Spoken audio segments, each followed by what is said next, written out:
back with more Barnstable This Morning. I'm Sarah Colvin, and joining me live on the phone, I welcome our Assistant Director of Public Works, Rob Steen. Rob, good morning, and welcome back to Barnstable This Morning. Good morning, sir. How are you doing today? I'm doing great, thank you. How are you? I'm doing very well, thank you. So we've had a beautiful, sunny summer, not a lot of rain, but you know, you never know what's going to happen once the winter comes, and it's easy to imagine that the sunny days are going to last forever, but we New Englanders know that's not true, and I know that you and the staff have already started probably thinking about what to do when and if the snow begins to fall here in the town. It's interesting you bring that up today, because today we opened the bid on another snow fighter. As we might have, I think Dan might have spoken with you last year. We've transitioned our program over from, instead of buying brand new trucks, putting spreaders in them, and then just having them being eaten by salt effectively for the next 10 years, we've taken to buying used trucks, and we've actually gotten into this sort of vein of Oshkoshes that have proven to be very effective over the past couple of years, and we're opening the bids on yet another one this year, which will give us 4 total going into this winter. So it's kind of interesting you mentioned that on today's date of all days. There we go. Yep, no, we're starting that transition. If you believe in the Farmer's Almanac, and I don't know if you do or not. I do. They are predicting an ugly winter, which actually, if you go by averages, if we've had less moisture this summer, maybe we'll have more moisture in the winter. So we are starting to prepare with that sort of in mind, and starting all the stuff that needs to happen between now and when the first snowflake falls. Like buying tickets to Florida? Yeah, well, yes. Canceling all vacations in February and March, yes. Exactly. But yeah, no, it's you know, the salts in the barn. We're working on the contracts for that, so that we can then replenish as we need to throughout the winter. Working on the contractor contracts. Those will hopefully be out in the next 2 weeks or so, so that then we can start hiring contractors on board. We are always working on our fleet, as we just talked about, and trying to improve our fleet and upgrade the amount of muscle and strength we have in the fleet for within the existing budgets.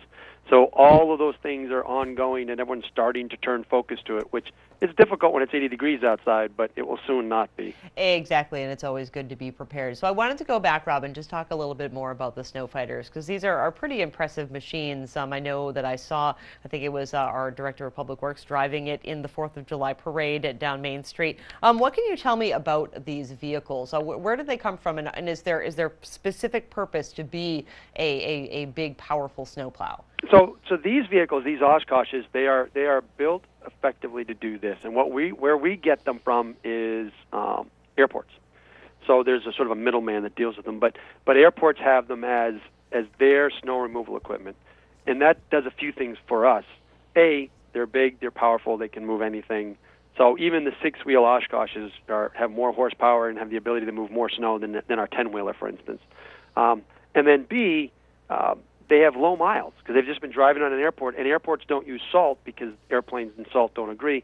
So they're usually in very, very good shape. So, for instance, the ones that we got 2 rounds ago had 12,000 miles on them, 20,000 miles on them, things of that. Now, the old one of it, so to speak, or the one of the most miles on it, has 47,000 miles on it. Wow.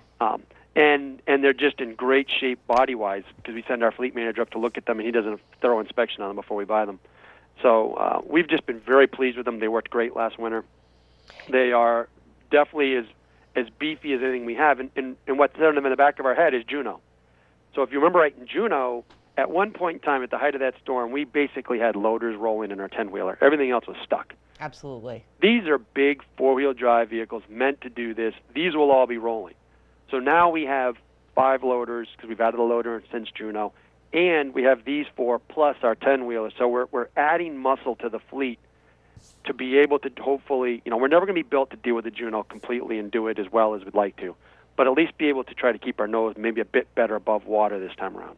Absolutely, and so important. And so I would think with the size of those vehicles, they're probably going to be assigned to dedicated roads. I can't imagine them going down some of the smaller, neighborhood roads. But am I correct in assuming they're going to be kind of like they'll be the main roads, main arteries? That will be their responsibility? So yes and no. So one of the things we found last winter, so yes, they were assigned to main roads, and they did great. What we also found, though, is that we had some spreading calls on secondary roads, and just to see how they did, we sent them down some, and they were fine. It was really interesting. Their wheelbase length is not all that different than our 6-wheeler wheelbase length. The real issue is height. They're tall, but but really, we watched and tried to pay attention to it, and they actually had no real problems on secondary roads. So they've become more flexible than we thought they were going to be, and provided us a bit more value than we thought they were even going to do. That's pretty amazing. So certainly prepared for that. And again, as you mentioned, the contractor contracts went out. I know the pay rates went up last year. I'm assuming those are going to stay the same as they were last year. That is still, as I said, we're working on the contracts now. We haven't sent them out yet. We're still in those discussions now, and that is effectively just trying to gauge the market. Where is the market at, and where do we need to be at to attract in the quality of and the quantity of contractors that we need. 2 years ago, we weren't where we needed to be, and we had a really difficult time getting people on board. Last year was better, but we had to set the market to do that. And if you remember right, we matched the state's rates. And my assumption is what we will do is just continue to do that. We'll just pin to the state's rates, and then we're out of the business of having to try to figure out where the market is. The state does that, and then we just pin to that. Absolutely. Well, Rob, we hope it will be a long time before that snow starts to fall, but good to know that you and the department are prepared. And I thank you so much, as always, for joining us here on Barnstable This Morning. Sarah, it's always a pleasure. Thanks. Have a great day. Take care of yourself. Bye-bye. Rob Steen, of course, is our assistant director.